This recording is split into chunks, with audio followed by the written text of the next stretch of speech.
Amidst all the difficulties of life, I think the most important change that any of us can make is not a tactical one. It's not a change in our abstract outlook on the world and the universe and our own lives. It's much more an emotional phase shift from saying no, from rejecting to not accepting, to saying yes to life. And before you click off and think that that sounds trite, give me a second. Because you may think that you're saying yes, you may think that you're accepting things, when in fact you're not. And I think the reason you can't say a full-bodied yes to whatever is going on around you, to whatever the horrible situations you face, the annoying people, the career difficulties, the rejections, the reason you cannot say yes is because you have not fully confronted the brutalities that still exist in modern life. Now, specifically, I think modern people, not just in the West, but in places where the world has changed in the ways we can all recognize. The world has gone from a world of towns and villages to a world of cars and dating apps and social media and scrolling and screen-based entertainment and screen-mediated social interactions, all of those things. And the currency of brutality now is not by swords or guns, really, for most people. The brutalities that we have to face are rejections and people ignoring us, people neglecting us, ghosting us, people turning their nose up at us. These are the weapons modern people have against one another. And it's not really talked about. I think once you leave high school, you're kind of supposed to shut up about the fact that a lot of people get everything, and not just in an economic sense. Most people end up with the lion's share, not of just wealth, but of nearly everything, and other people have to struggle much, much more. And that is no reason to be resentful. This is a video about saying yes. But if you just let those realities of modern life, the fact that we do not live in a utopia, we live in a world that we inherited from people that were from the 19th century, that they inherited from people from the 18th century, that they inherited all the way back to the Mesopotamians and the hunter-gatherers and all sorts of barbarians and warriors and just very brutal people. I think we're only 20 generations away from Genghis Khan. This world has been passed down to us, and it's a very broken, very difficult world that's only a few steps away from chaos and people killing each other, as they just did a few decades ago in World War II, and before that, in more obviously petty tribal warfare. But it's really no different, and it's really not much different. It's only the evil or cousin of probably what you feel, which is exclusion, loneliness, constant dealings where people make you feel like you're less, constant resentment towards people that have more than you, that you have to see, that you have to interact with, that can probably boss you around. They can get away with things you feel you can't get away from. This is the brutality we face now. And we're lucky. It's probably the most gentle form of brutality any human being has ever had to face. But it's still hard. But if you do not face it, if you do not accept that, in a sense, you live in the same world as Genghis Khan, you live in a world where people hurt each other and are out for their own and think tribalistically and can be very cultish and exclusionary and snobbish. And take the example of the way people walk past homeless people on the street. And this is not a holier-than-thou statement. I walk past homeless people on the street without doing anything all the time. But you need to accept that this is the world we live in, where thousands and thousands of people who have enough money to completely transform that homeless person's world do absolutely nothing. They don't look at them, they don't talk to them, they don't buy them a meal, they don't give them money, they do absolutely nothing, and they find a series of justifications to make themselves feel like that's okay.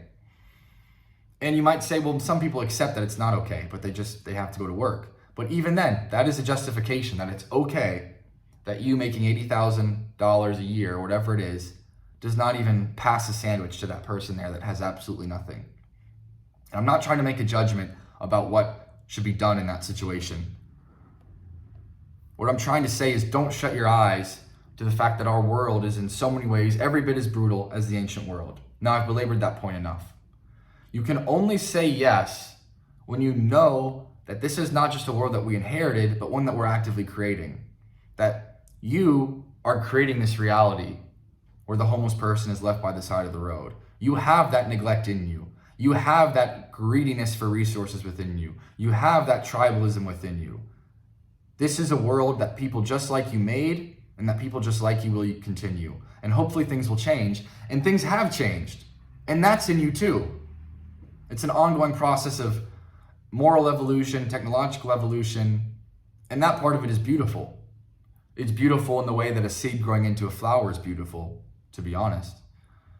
But how can you possibly say yes to something like the seed growing into the flower if you don't see that the dirt that the seed is growing in is dead things?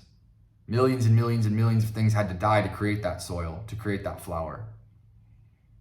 And I would like to make this video while being as unmetaphysical as possible. I don't want to get woo-woo.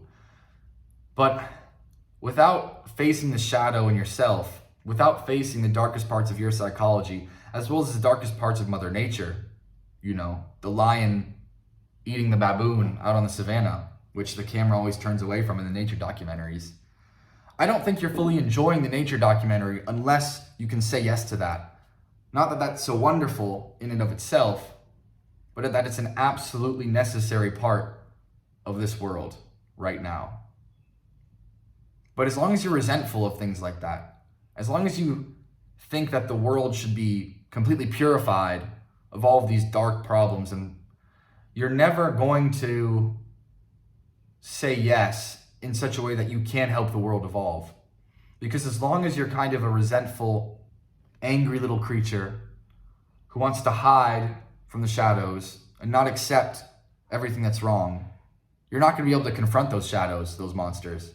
Because if you haven't even accepted their reality, you can't stand up bravely to them. So I say, watch the dark parts of the nature documentaries. Accept and understand the way that your coworkers treat each other, the way your boss treats them, the factors that led to your boss being your boss and your coworkers being your coworkers and your underlings being your underlings. Accept those difficult inheritances that we have so that we can move past them. So that you can say, yes, this is a world with a lot of darkness, but it's equally a world with flowers and fireworks and symphonies and paintings and people hugging each other in airports and new mothers crying over their children. You have to accept it all. And the metaphor that I like, the thing that I think of when I'm having trouble accepting the world, is the grizzly bear. Because what an absurd creature.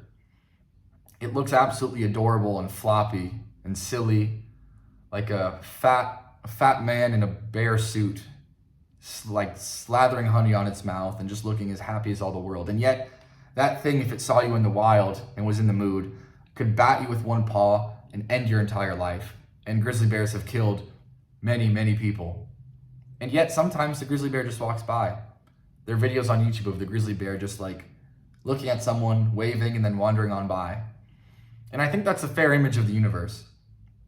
Absurd, adorable, beautiful, vicious, but it's there. And it's something that is all the more dangerous and all the more impossible to navigate if we don't accept every single little bit and grain of it. That's all.